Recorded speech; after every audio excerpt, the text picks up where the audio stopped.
Bonjour, je présente aujourd'hui la 9e vidéo de mon programme pour l'élection présidentielle, le programme du Rassemblement pour la démondialisation.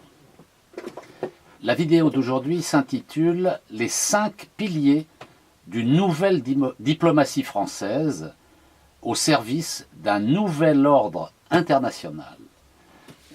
Cette vidéo se trouve dans la partie 2 de mon programme qui se trouve lui-même sur le site internet Nikonov 2017.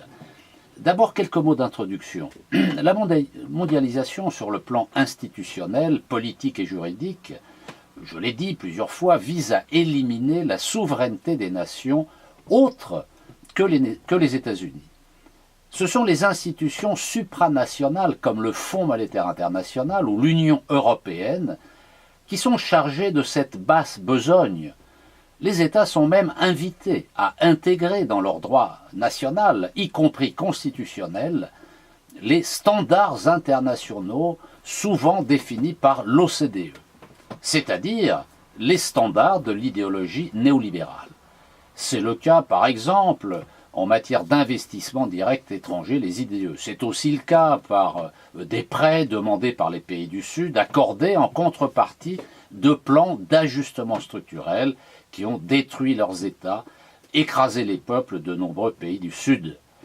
Le droit international est aujourd'hui menacé de liquidation par les États-Unis, dans les secteurs qui pourraient entraver leur domination. Certes, le droit international est frappé d'une illusion juridique et relève des croyances, car en définitive, dans la réalité, il ne dépend que du rapport de force.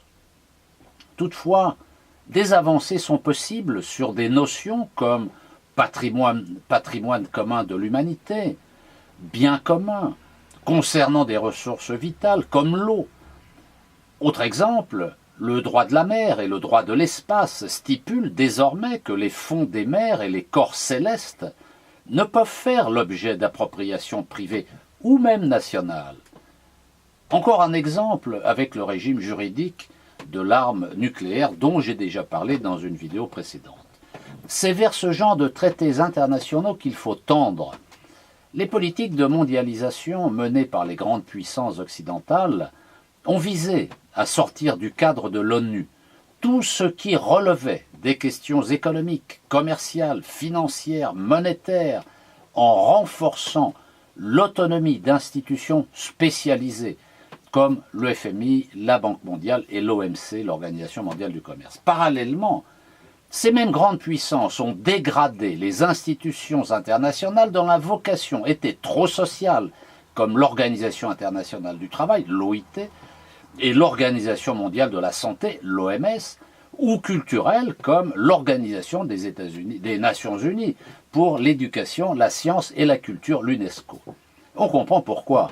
Seuls le FMI, l'OMC et la Banque mondiale sont des filiales des grandes puissances occidentales et produisent des règles qui leur sont utiles. Le droit des affaires qui en résulte est de plus en plus contraignant, contrairement à l'absence de véritable droit social international.